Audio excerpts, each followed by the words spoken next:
Hey guys, how are you? So let's talk. As you all know, the certified boogeyman, Mr. Kendrick Lamar himself, has come out to play. Okay, so we're going to talk about the article and we're going to react because it looks like he came clean about it on a couple of things. So let's see. Want to make sure you guys have a great picture of this. Okay, so we're going to go through. And excuse me, I have a little cold, by the way. We're going to go through and talk about this.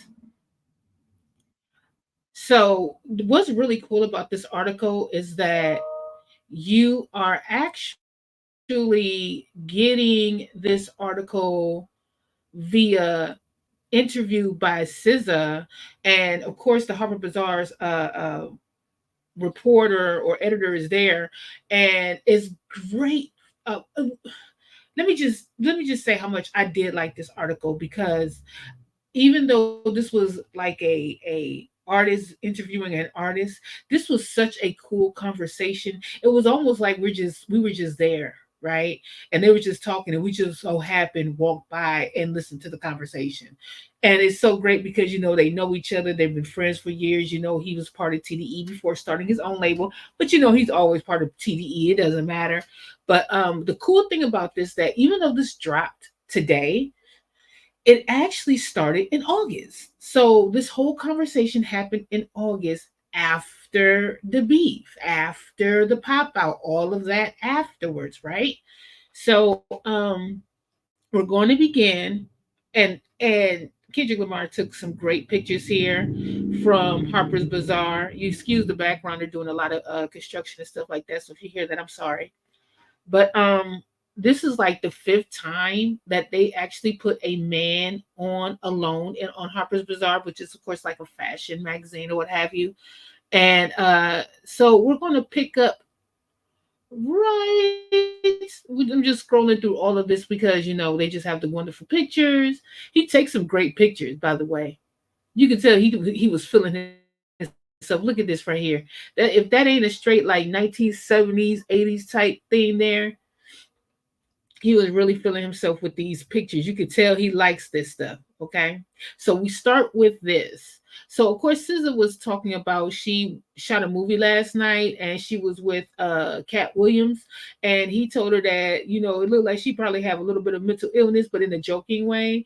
And he said, oh, you're welcome about that. So that led into the question about if he has any mental illness, or does he even put a label on it, or what is it, right? So, which is kind of interesting. That's an interesting question. But Kendrick Lamar also said that he grew up with that term and he was hearing it when he was like 5 or 6 years old.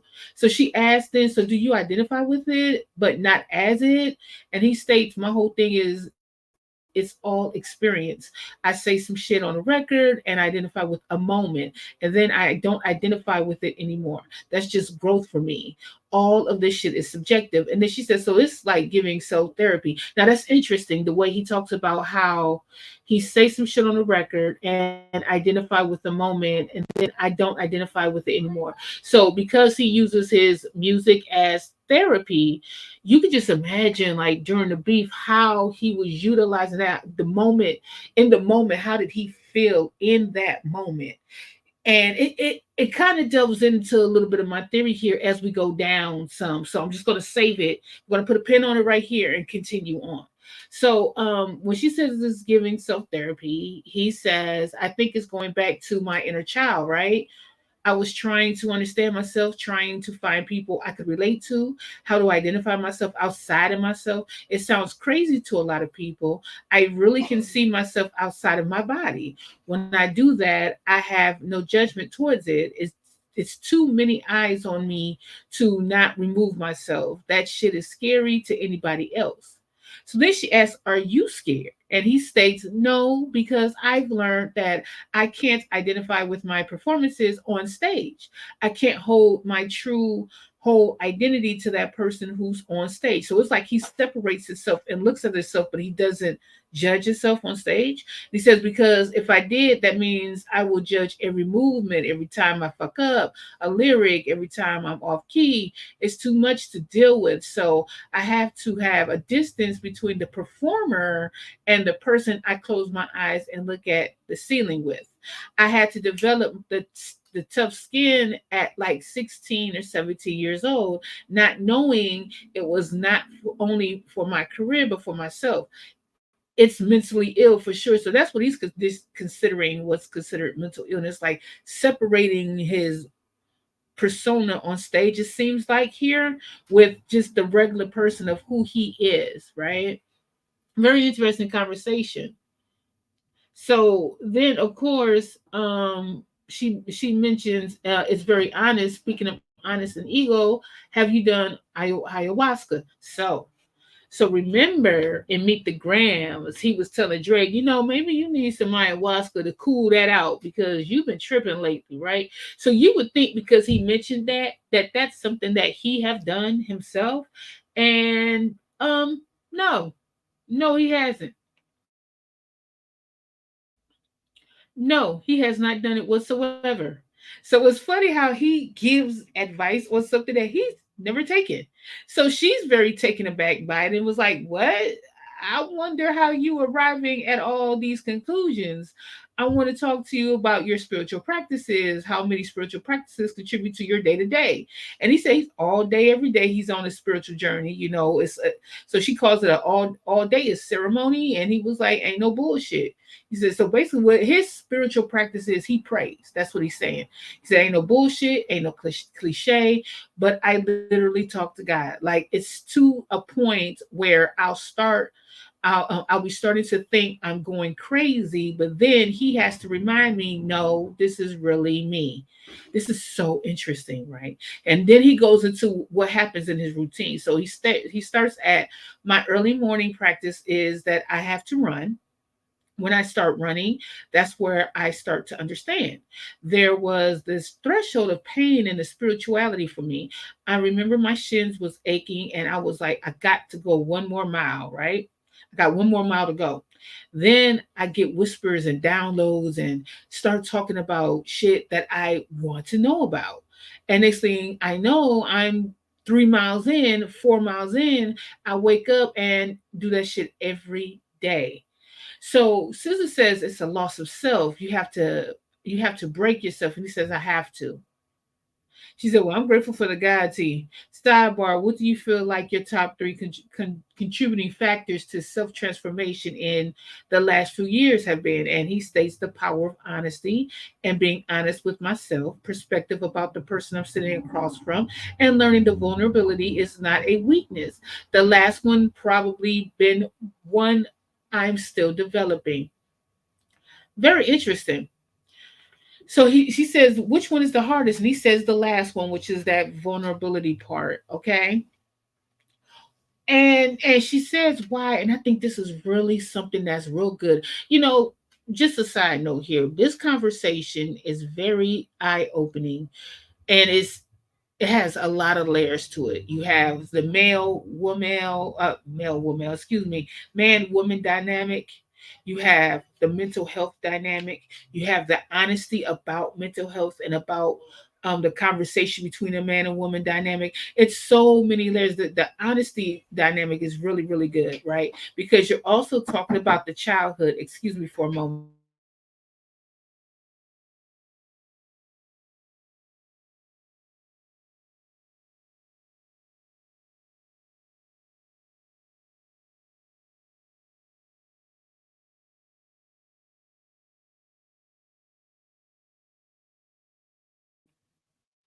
Sorry about that. Yeah, so like I was saying, there's so many layers to this conversation that everybody could take from a man's point of view, of a female's point of view, just a human's point of view, things that you may be feeling. And they're like discussing all of this, and we're just listening, steady back, just listening. So let's move on to where he says, when she stopped, well, I stopped that when she said why.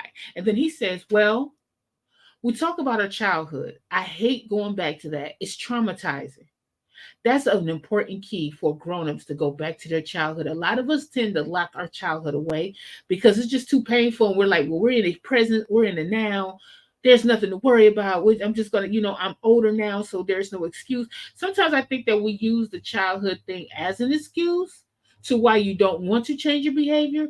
But if you can look at it from a point of where the behavior started and for what reason, and now that you're old enough, you can change the practices from it.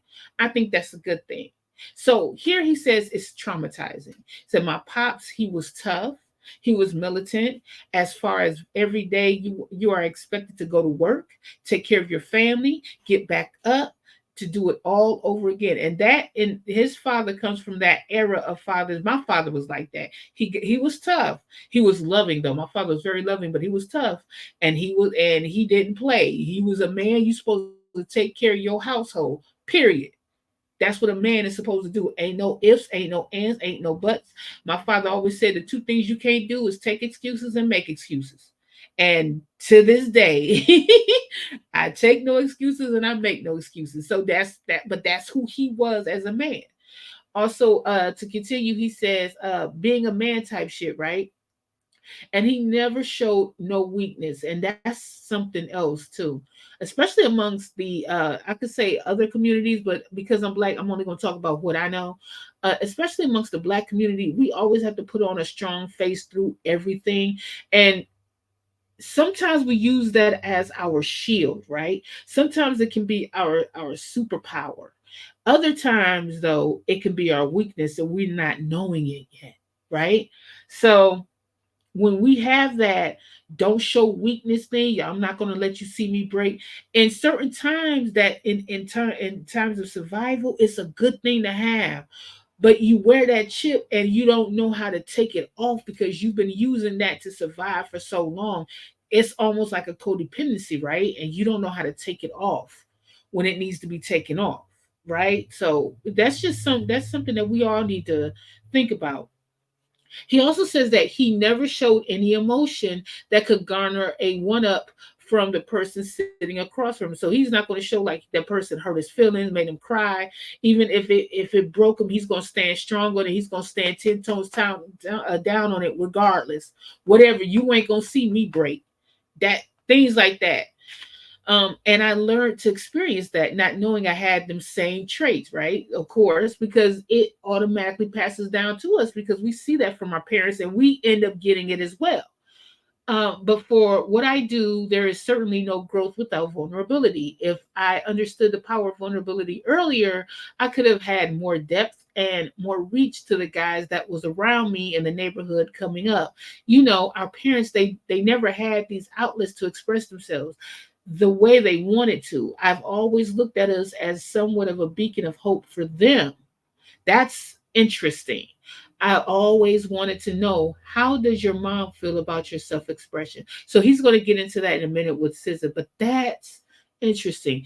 A lot of times we do blame our parents on a lot of things, and yeah, I get it. Even after being a parent, I get it. But that is true. Our parents didn't have no outlet. There was no outlet. If you was depressed, you had to suck it up because guess what? The world keeps turning. Like my dad always tell me. You sad, suck it up. Shit going on right now. We ain't got time for sadness. You sad, you cry a little bit, you keep it moving. You know what I mean? And you grow up like that again in that survival mentality to where now you're in a way, and I hate to say the word, but you're emotionally stunted, right? Because that part of the vulnerability, identifying with your emotions and things like that, was looked down upon. These generations before us was going through a lot, especially black families. They were going through a lot. You had civil rights and segregation and redlining and all this other stuff. You mean to tell me you got time to cry? If I got time to cry, they trying to feed their family right now. They not on that. We have all of these outlets and it feels like we've become a lot softer on some things. I mean, I'm glad I was born in the generation I was born because I got to see the technology come to life, right? Because I'm a little older. But at the same time, because these kids haven't experienced none of the hardships that our parents have, and our parents haven't had these outlets, it looks so different. The kids have, I mean, nowadays they you would think that they would have a lot more emotional intelligence, but with all of this new technology and the things that's going on in this world, they really don't. It's like they don't know how to handle things now. All those hardships that we grew up on, we had no choice to handle. We just had to figure it out. Now, when you have an option of not having to deal with it that way, our generations behind us don't even know how to handle it.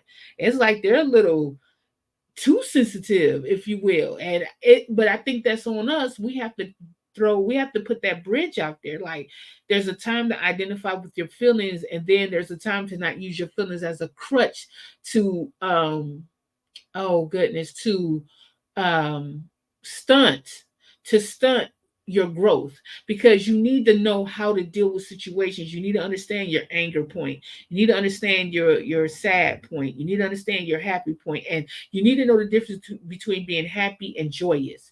You need to understand when you might need some therapy. Those are those emotional intelligent things you need to strive to start teaching your kids as you become an adult. You need to strive to be able to do as well. So I think that's very interesting. And what is really good, again, with all the layers of the conversation, I really loved it when SZA was explaining why she is who she is, because she was talking about how her mom grew up. And this is another thing, right? Why our eras are so different. So she states, my mom grew up dark skinned in the 50s. And, dark skinned women had it hard. They still have it hard a little bit now, too. But this real self love thing in the 50s, that was something different, right? She said, my mom integrated schools in St. Louis. She made herself smaller to be polite and non problematic, Audrey. And growing up in the burbs where we were one of the few black families, she kind of passed that to me. She's developed this delightful energy that she really truly does have, but also I feel like deep down she really needs to beat some ass, and she'll feel better. That repressed anger and energy that black people has always had to do. I've always wondered, when you have families that's in mostly white areas, how does the children feel about that? Because I understand that you're trying to say, I'm giving my child a better life, but really, emotionally and physically, emotionally and physically, and even spiritually, is how do they feel about that? Because she's right. In certain instances, as black women, because we're viewed a certain way, we kind of repress our feelings. We try to be, what's the new word they like to use, demure, because we've always heard the angry black woman, militant black woman, you too strong as a black woman, black, black, black, black, black, black. And now so many black men said they suck at it, but it's always that. And so you kind of condition yourself. It's almost like, what it's like. It's just like when black men get it, like when black men get pulled over, right? Now this is a police officer. The police officer is supposed to be a peace officer, right? Now, he has the gun, he has the nightstick, he has the taser. This police officer got the whole walkie-talkie and everything. But this black man that got pulled over, for whether it be license, he probably didn't turn the blinker light on, or whatever it is, he has to put himself in a regressive mode to not make the officer feel like he's doing something. So he has to talk with his hands up, look at him directly in his face, repeat what the directions he's asking, speak in a calm tone voice, all of that. So the officer doesn't feel threat. Now the officer got the gun outside of the car. The guy, the black man, is it got his hands up, can't he's too scared to reach for his ID, his license, because he don't know how this is gonna go. You see what I'm saying? So he's saying yes sir, no sir, calm down, everything. I remember when my father spoke to my brother, and my father said, "Let them arrest you, and we'll get you. We'll go there and get you." That was a long time ago. We've always had to regress our actions and our attitude and the way we felt to make them feel comfortable. And in turn, that just pisses us off. That's why when you come out and you speak a certain way to some of the white counterparts, they don't know how to take it, because they're used to speaking to you a certain way, and they're not used to you saying something back. because you're the one that has to keep emotionally restraining yourself so you don't look like you're a threat. And that's what it is. And that's how her mama felt. Like, I can't be myself. I can't afford to be myself because I might lose this job. They might say I was too aggressive in what I said. They even did had caricatures of black women being loud and rolling their necks and everything because that's what they think that all black women were. Now, don't get me wrong. I'm one to roll my neck in a minute. If I think that you trying to say something slick to me, it's going to be on. However, you have to come to a point of acceptance of yourself. And you just have to know when to and when not to on certain things as black people. But in the 50s especially, and it's just amazing how, and we're going to skip through because there's a certain part here when she said, when she told me that she spent so much time monitoring herself, people be like, oh yeah, we are our ancestors' wildest dreams. When you're talking about it's voting time, we always say that we're our ancestors' wildest dreams. She said, but I'm my ancestors' wildest dream because I can be a bitch and I'm okay with that. Because my mom wasn't allowed to be a bitch. She wasn't allowed that in her own space, right? Or in white spaces. And I feel like that's my duty to literally get in her and be like, I'm going to do what I want. And so she said, literally get in here and be like, I'm going to do what I want to do because y'all kept my mama down. My mom wasn't able to do that, but I'm speaking for her, me, and anybody else. And I just think I think that's fly. I think that when you're honest with yourself and seeing that, there's nothing wrong with that. She also says, and I feel like my mom was really uncomfortable with me saying crass things and behaving in a certain way. And she was embarrassed. And I can see that she's from a different generation, even though she was very proud. And then something happened where it started to free her. She started moving things around in the house, designing the house, and being free. She didn't grow up with money or anything, so it's so scary for her to think about renovating the crib or having something for herself. She's never even imagined what her dream house could be. So it's like it scared her. It fucked her up. She was upset and embarrassed, but now she's like freed by proxy type shit. And so Kendrick Lamar said, "You gave her that," and she says, "And she gave it to me." When was the last time you cried, and when was the first time you cried? Okay, this one she's moving on to another subject with Kendrick Lamar. But I just thought that that part of the article, I know everybody's talking about the Kendrick Lamar thing, and I think that's great because we all love all of these honest artists that we enjoy. But I just thought that that conversation right there was so imperative to hear out loud because that also gives you a window to, if you can, this is like an opening for you too. Like, speak to your mom and dad. If your mom and dad is still around, or if they're sisters or brothers or whomever, if you're able to, and just to find out how was their life growing up. What did they do? How did they respond? There's a lot of reason why your kids act a certain way. Your grandma and granddaddy ain't telling you that's how they ass used to act. They keep trying to blame it on everybody else. No, get into the history and you find out why your kids act the same way, act the way they do. They was doing shit. They was doing shit. But it is, and also when you have that discussion and you learn their process of thought, it makes you realize that we all know that our parents was people before they became our parents, but we only looked at them from our perspective as just parents. We don't think about when they were a little girl, little boy. We don't think about how their childhood was and their teens was, and who was the first boy they kissed, and how did they feel like with your mom. How did she feel about having a menstrual for the first time? As a boy, who's the first girl you liked and what happened? Things like that. Like, how was it when you first got a job and lost a job? Like those little things. Were you scared when you was out on your own? Like, I know people whose family members, they was out on their own since they were 16 years old. And so they know what to do is how to work, and that's it. But why? Why was you 16 about out by yourself? What was going on there? And when you start learning about that, that too breaks generational traumas and curses and things like that.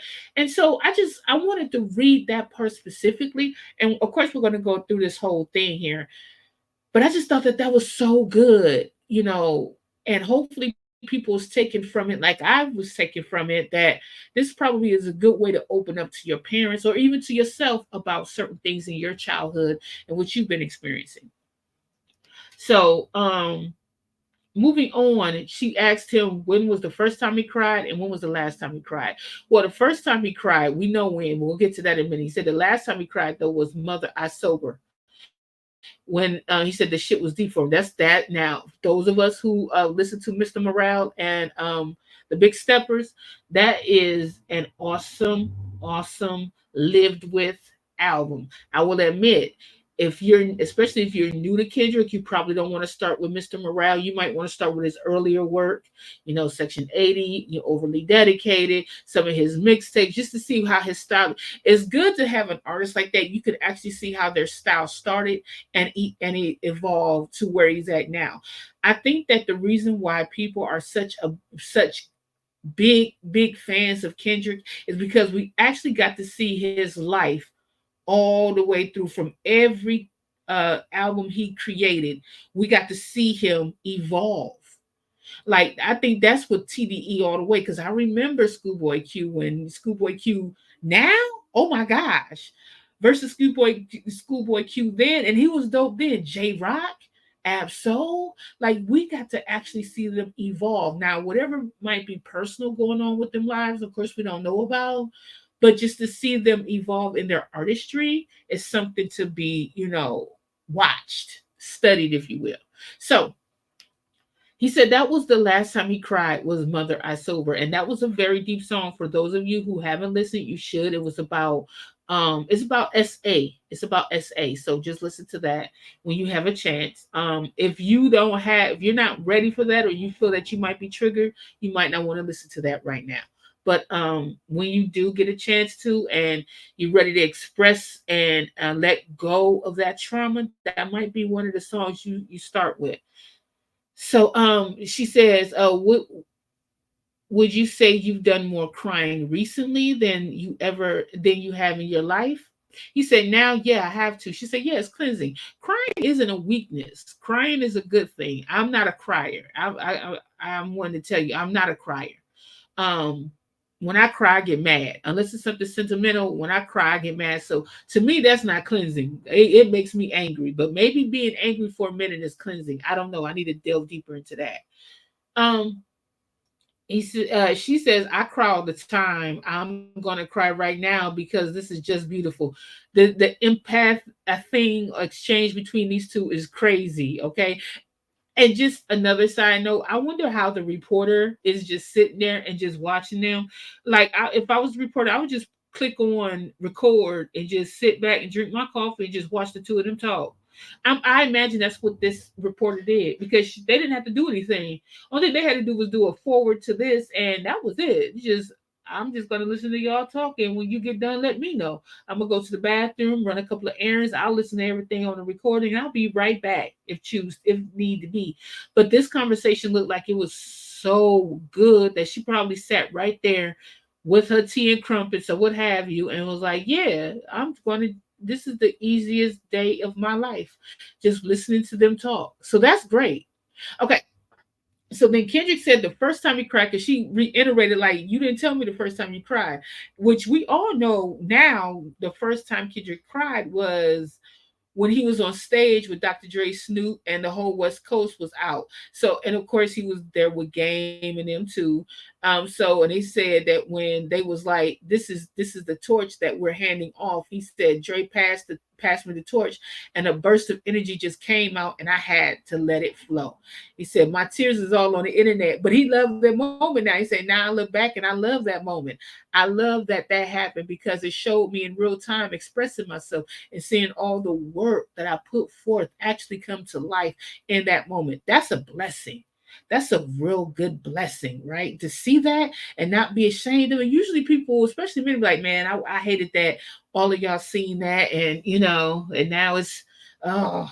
But no, he's happy about that. That's awesome.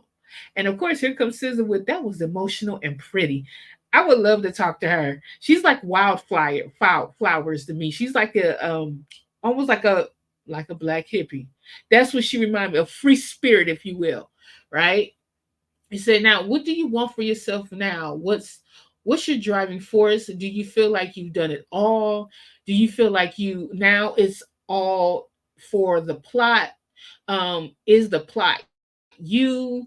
Is further self discovery the plot? Is it domination? These are some great questions that I wouldn't even know how to answer." She was doing wonderful with her questions. Maybe that's why this conversation was so interesting.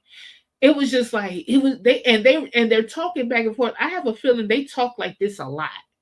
I think like their whole circle talks some givings like this in a way, right? It's almost like a poetry slam or something. They're going back and forth. And he said, "It's funny. I was asking myself this morning." He said, "I get fulfilled sharing my experiences with the youth and allowing them to hear these stories and hear these experiences and catch up to them." So, to actually answer your question, is communication just with people in general. So, he loves communication with people, just love to talk and get information that way. He said, "And I feel my work in music is just that, it's just a start. I don't think it's my end goal. I know it's not my end goal. Music is just a vessel to get me there."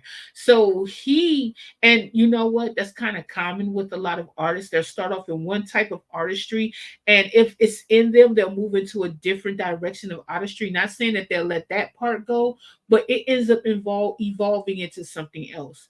And as we all know, you know, Dave Free and Kendrick Lamar. They're good at directing videos, and now they're also getting into a movie. I think it's the South Park movie they're in. So, and he was already in what was that? Power, I believe, with 50 Cent. So, I think we're kind of seeing his artistry move a little bit. Not to say that he'll never do music, it's just that it's expanding, if you will. And she asked, "Do you know or do you have an idea of what you're supposed to do?" And he said, I don't. I'm curious. And that's what keeps me energized. So he loves the mystery of everything, you know. And he says, she asked him, do you even have a desire specifically, or are you going to let God shape it for you? And he said, I'm going to let God shape it. I love the mystery of it. I have to have it. I have to. The chase of it all. You know what I'm saying? So he likes that. And so, of course, she mentions that you're so teachable. And he laughed and said, "Shut up." And can we just look at this model, Kendrick Lamar? Check him out. And so she goes into a little bit like he's teachable, and she's saying, "Look, I know I'm not teachable. This is what I suffer from. This part of self-reflection is really, really dope." She says, "I'm not teachable for real. That's my problem because I'll always be like either I'm in my fear or do some shit. I have a low pain tolerance, but a high competition tolerance. I can't explain it." The fact that she was able to put a word to that is interesting, right? She said, what is it that you want the most, if you want anything, right? If you want for anything. And he just says information. He said, "I want it all." So he loves the love of learning. "I want the resources. I want to meet people smarter than me. I want to talk to them. I want them to show me things. I just want to be fulfilled with whatever this world has to offer." That shit hypes me up. Information. I'm a motherfucking nerd for it. You is too. She said, "I am." That goes back to the Cash App thing, right? The Cash App commercials. Information. He loves information and he loves to give information. So, just 1 second, please.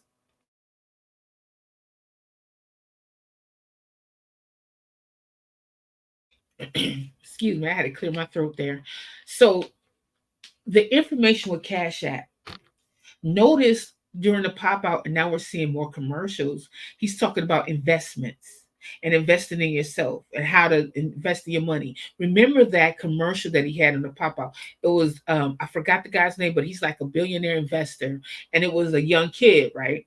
And he was telling him how he wanted to open up a barbershop and he had the money, but he went and spent it on dice or something like that, on gambling or something. And that guy was breaking down to him what he could have done with that money and what he can do next time and reinvest. See, we're now just coming into the age, black people are coming into this age of information and it's being thrown at us, right? So of course you gotta clear out the good from the bad because it's a lot of information, but you got a lot of quick scheme information, a lot of long scheme information. So you got to really take your time. And that's the part that's hard, to sift through everything that's supposed to be good versus bad for you and make sure you're always getting the right information. That's the part that we weren't taught, I think, that generationally. Like, we get information word of mouth, we understand the word of mouth thing as it relates to our lifestyle, but when we're trying to attain something else we're not familiar with, we don't always go through the right channels to get it. So we end up making a lot of mistakes because we were taught to survive. We had to make it out here. We didn't have the breaks, if you will. You know what I'm saying? So we figured it out, and then some of us end up figuring out and didn't want to share the information. Now the information is out here, and everybody's trying to get a hustle from it. So you really have to pay attention to what actually works for you. There's a lot of information. That doesn't mean everything you have to take in. You have to make sure you know what works for you. Okay. So moving on, he says this shit is a mystery, and I love it as a mystery. I love it. I love that the answers could be wrong or right. That's really cool, right? That is really, really cool. Now we're about to get into something that I think is really good as far as a male thing here, right? She says you have such father time energy. It's universal dad vibe. Actually, it's more universal sensei. It's almost gender ambiguous. It's father and mother because you actually seem quite in tune with your feminine energy. Do you consider yourself in touch with your feminine side? Now, usually men don't like to talk about their feminine side because they think that that means that they're kind of gay or something, which it isn't, but that's what they're saying. Because when you think about it, we must have a balance, man and woman. We have man and a masculine and feminine energy. It just depends on what's going on in the environment, which one kicks up more. You know what I'm saying? I'm talking energy, I ain't talking sexuality. Totally different thing. So he says, I have to balance both. At first, all I knew was the masculinity, and I always kept that wall up because of my pops. And of course, for survival, think about it. He's from Compton. These kids got PTSD right now from places that they've been, whether there was an abusive households in an environment where shit you hearing gunshots every damn day. Whatever the environment is, it builds this protection. That's that masculinity that builds that protection where you like, I'm not getting hurt by nobody. You know what I'm saying? So that makes sense. He said, but the more I delve deeper into my music and the more expressive I get with myself, that is the feminine energy right there. That's not the bravado that I grew up seeing all the time. This is who I am, the soft spoken me, and I have to own it. That's interesting. And he says, this is where my superpower lies. Because if my job is to communicate, and this is where women come into that. I understand that y'all think that all women are high strung. We're not. We are communicating with you. You just might not like to hear what we're saying, but we're being when we're speaking to you, we are communicating. We are telling you exactly how we feel. Now, whether your ears want to listen or not, that's your fault. But we're talking to you. So he says, I need to be able to communicate with everyone. I need to be able to sit in the front of SZA, which who he's speaking with, and talk to you in a way where you feel comfortable, in a way where it feels authentic from me to you and you to me. And I can't do that with a wall up. I can't do that with my full masculinity. Exactly. Like when you speaking with a woman or speaking with a person, just another person, a different type of side of you should be able to come out. Everything shouldn't be walls up all the time because everybody enemy. it makes you feel that way sometimes, but I totally get what he's saying here. This is great. This is another layer with masculinity and femininity. Now I will say if you are an incel, you're gonna hate that, because you're gonna think that, oh, he's a punk, oh, he got a sensitive side. Everybody should have a side that's sensitive. You shouldn't be hard at all times. And I'm one to talk because I can be, but I was raised a certain way, and it took me a long time to soften on a whole lot of levels as a woman because, again, I was raised a certain way. Okay, and again, we're getting fashion Lamar, and then it says, SZA says, "Can I ask you a hyper masculine question? You can tell me to shut the fuck up. What does not like us mean to you?" And then he laughs and he says, "Not like us? Not like us is the energy of who I am, the type of man I represent. Now, if you identify with the man I represent," and then she comes real quick, she said, "Wait, break the man down for me." I think that was a great question. And he says, the man has morals, he has values, he believes in something, he stands on something, he's not pandering. He's a man who can recognize his mistakes and not be afraid to share the mistakes, and can dig deep down into fear-based ideologies or experiences to be able to express them without feeling like he's less than a man. Wow. He says, if I'm thinking of not like us, I'm thinking of me and whoever identifies with that. So this comes into play with the Drake, and dare I say a little bit J. Cole and Kendrick. It's interesting why he says that. Now, again, he said earlier in the article about he does the song and he's in the moment, and then after that he's good, right? Not the way he did this, and when we think about it, Kendrick held us as emotional hostages for 2 weeks. I'm never going to forgive this man for holding us as emotional hostages for 2 weeks under music. Okay, he came out, which it sounded angry. He sounded like, "Oh no, y'all not playing with me. I'm gonna show you who the hell I am." With like that, right? With Euphoria, he was coming out because after Drake came out and mentioned his woman, his girl's name, he came out with Euphoria and he tapped him real lightly. He like slap boxed him like, "Hey, I'm giving you a warning, but don't play with me. I'm not one to play with." So you could feel that what? That masculinity coming in. Don't play with me. I'm telling you. We don't have to even go down this right. But what we didn't know was that he was ready regardless. And then here comes Drake again with the little punk energy that he had with Family Matters. And boom. Then we get deep, dark ass certified boogeyman all the way down, because I'm skipping 616 because I'm going straight to where it was to when he did Family Matters, and Kendrick answered back real quick, may I add, with Meet the Grams, where he sat there and told his mama, "Yo, hey, your son is sick and he should die." Like, so because he went that deep, it was also cathartic for him, and he was eventually able to let that go.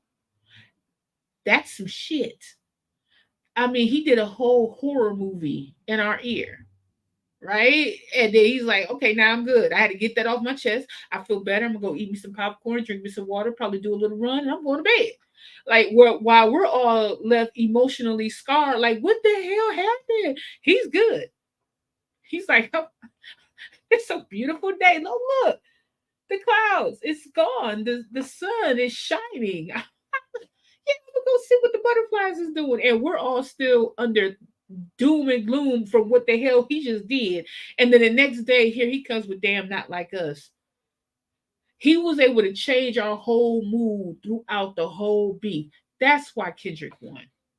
That because of his lyricism, of course. But it was so many multitudes what Kendrick did that won that beef. And he was fighting for the soul of hip hop too. And we can get into that later because I still haven't done my reasoning for all of that. But I just thought that that was interesting how he said that once he's in the moment, then he's done. But when not like us, it seems like it's more than just a moment. It's an expression of exactly who he is and what he stands on as a man. And when he did that song, it was more than him talking about somebody being a man. Although when you listen to it, he does allude to that a lot. It also alludes to other things too, being a PDF file, somebody else, Drake, being a PDF file. So I think that was it was just interesting. It was interesting. So moving on, Sister says, now can I ask something else? Can I say something else in the realm, or you want me to get away from that? Can I ask you something else? And he said, is it mean? She said, no. It's more like I thought it was really interesting in that there was any consensus at all that you might be an angry individual. Going back to meet the Grams. Now, this was interesting what he said. So she asked it, for me, I don't find that any energy that comes from you comes from an angry place. And actually the last hour and change pretty much solidifies that it almost from a yogic monk like place. So when you feel the surge of energy and records like that, where is that root? Is it anger? I really do think that this was pertaining to the Meet the Grams, but they ain't want to say nothing. This question to me, really, she's trying to ask, what the hell was going on with Meet the Grams? Now, I just spent all that time speaking about it, but I think that's what she was asking right here. Was like, hey, what was going on with Meet the Grams? Your ass clowning. What happened? You sound like everybody said that you was angry. Was you even angry from that point? Because remember on Meet the Grams, when he actually speaks to Aubrey, he said, I don't have a hate bone in my body. It sounded like you did a little, but he said he didn't. But this is what he says. He says, I don't believe I'm an angry person, but I do believe in love and war. And I believe they both need to exist. Boom. That's important. Because I'm going to tell you too, for a lot of you Christians out there, especially, God is a loving God, but they never teach you about the warring God. I mean, they'll tell you that everything you do, you go to hell for. But there was times when the Father was ready to go to war, you going to war, and they do both exist in the same place. It's the way it's being utilized that makes sense, right? The intent of the war, the intent of the peace, right? So what he's saying is, they both need to exist, and my awareness of that allows me to react to things, but not to identify with them as who I am. Just allow them to exist and allow them to flow through me. That's what I believe. Okay, so he allowed the anger to flow through his ass to write and rap Meet the Grams. All that was flowing through him. He said, I'm not mad. That just there was an issue here. It was a war. I tried peace. He ain't want peace. So I went to war and it flowed through me. And there we got Meet the Grams. Meet the Grams was because of war. Not like us is back to peace again. If you think about it that way. That's crazy, but I'm going to roll with it. Okay. So then she says, okay, she says something like, I'm going to quit while I'm ahead before I say something crazy. Then he started asking her questions about her and everything and what he really respects in her. And he says, what I've always loved about you and respected about you is your ability to fully express yourself. That's so important, especially for Black women. Expressing yourself in your full comfortability of who you are is the most freeing thing you can do. To be able to express yourself and be aware of who you are as a Black person is crazy, right? And it feels so good. It feels like that's what your body wants to do. That gets rid of the stress, the angst. Everybody walks around with anxiety, and I think a lot of that has to do with you not being able to express yourself as just a beautiful Black person. And if you white, you too, but I'm talking about my Black people because that's all I know. Just express yourself. You know that that does something to your body, your mind, your soul, your spirit. Oh, just to be able to do that. And in a way we get jealous of artists because they can in fact do that through their music, their painting. Athletes can do that through their sportsmanship. And but when you're a regular person, you don't have any of those attributes. What the hell do you do? Comedians do it all the time. You don't have that. You don't have that outlet. So how do you do that? That's a good question. How do you, I want you to answer below. How do you express yourself? Okay. How do you do that? What was the point that made you say, I'm actually freeing in my moment now? I'm going to free myself and express every emotion, everything that I have. And is it daunting, or do you have it at a control level? Answer that for me. He also says, have you been able to navigate that through your music? Do you dread it coming out through the certain lyrics? This is such a cool ass conversation. And she says, I wrote a song last summer that was too honest and I couldn't put it out. I just be telling myself so crazy, telling on myself so crazy, and I can't stop. It's like I have to tell on myself so I'm not bored, because otherwise I'm just like, what's the point? When I'm in the studio, it hurts too much sometimes.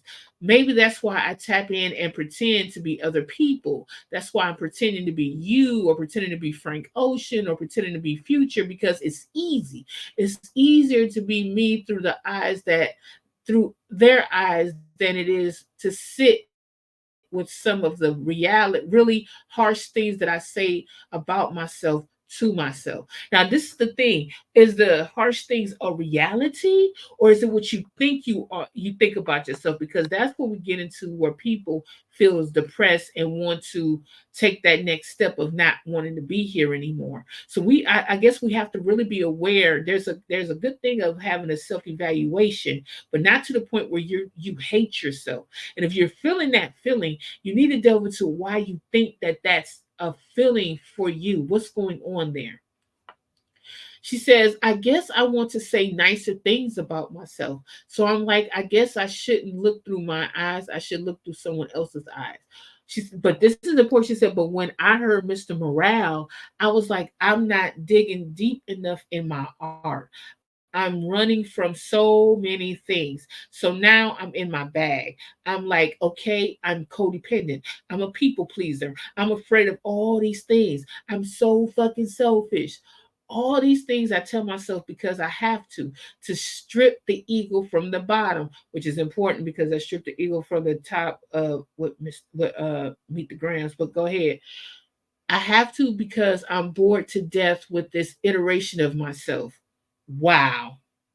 This self realization through the conversation that these two are having is so deep. Again, that editor didn't do shit. She just, I'm telling you, she pressed record and just sat there like, look at this shit here. This is the easiest day.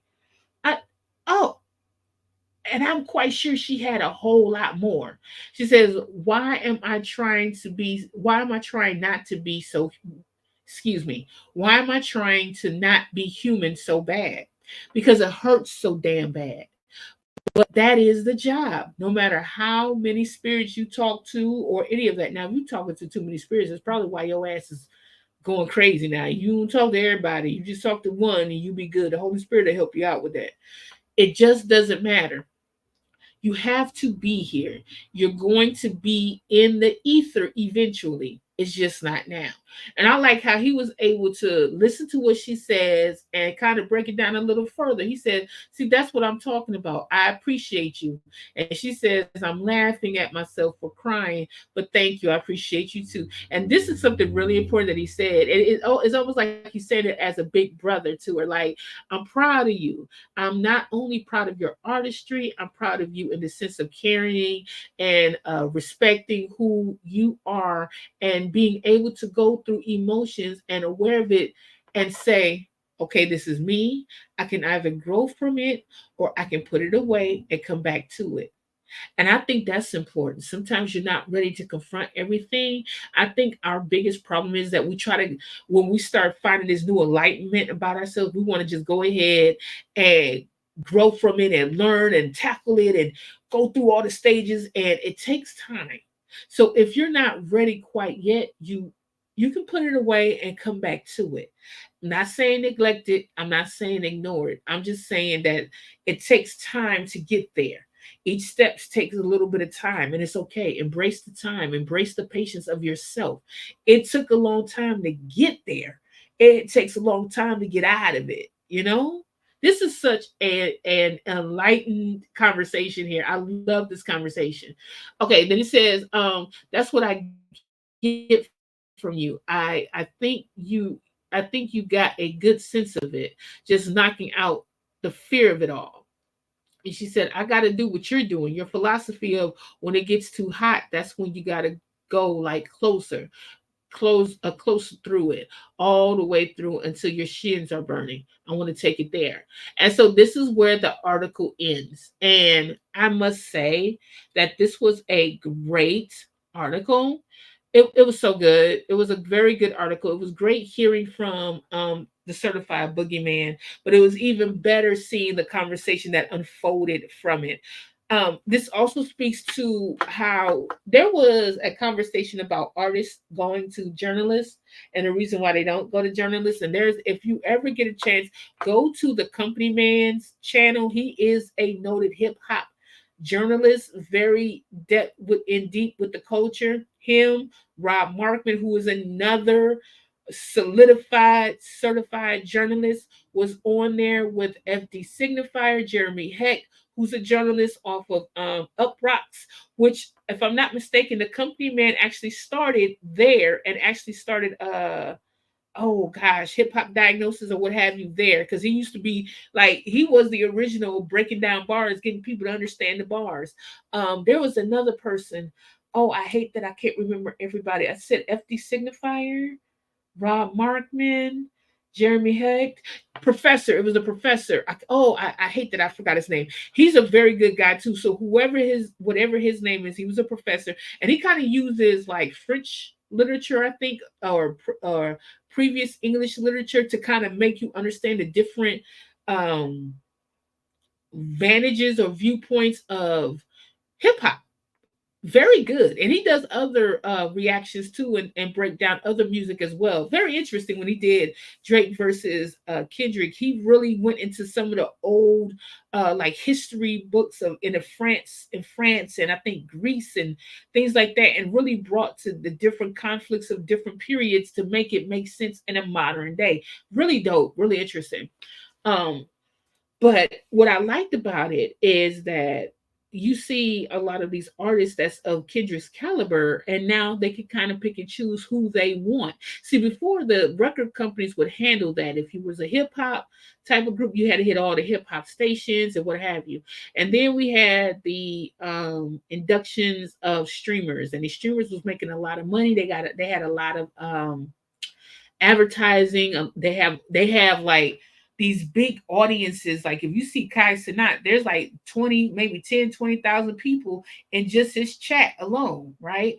Whereas if you go to a person, let's say a Rob Markman, he's working for a company, right? So that company is getting the the eyes, if you will.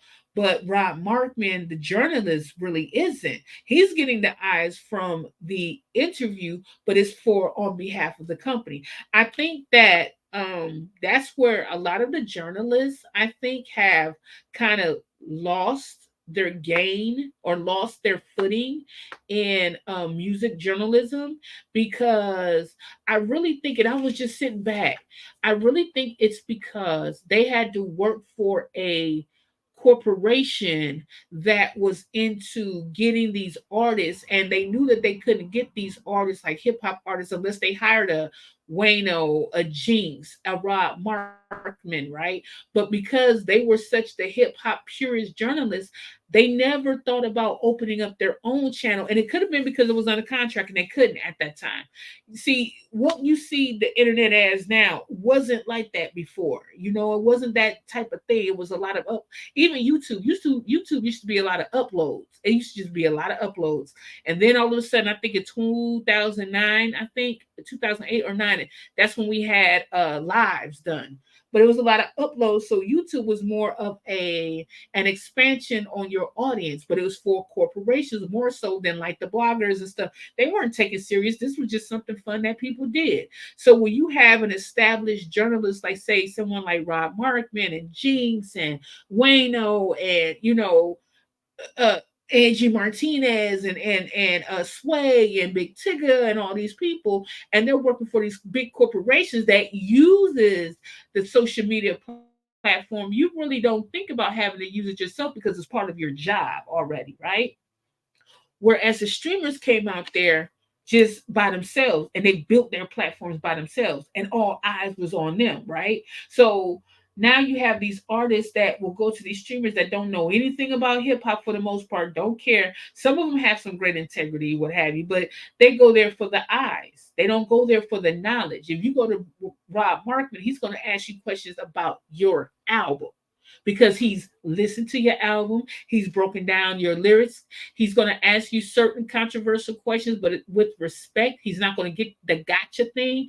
But there was a time in journalism, even with the more, and I'm not talking about Mr. Markman or any other journalists at this time that I was just mentioning before, but there was a time where some of these journalists traded in their integrity for a YouTube check and for shock because everybody tried to be like Charlemagne at the minute, right? Charlemagne didn't even like how he was before, but y'all was trying to be like him. So and that there I think was also starting the decline of artists coming to do interviews because now you have all these gossip sites, and once we see it on a gossip site, then it got to be true.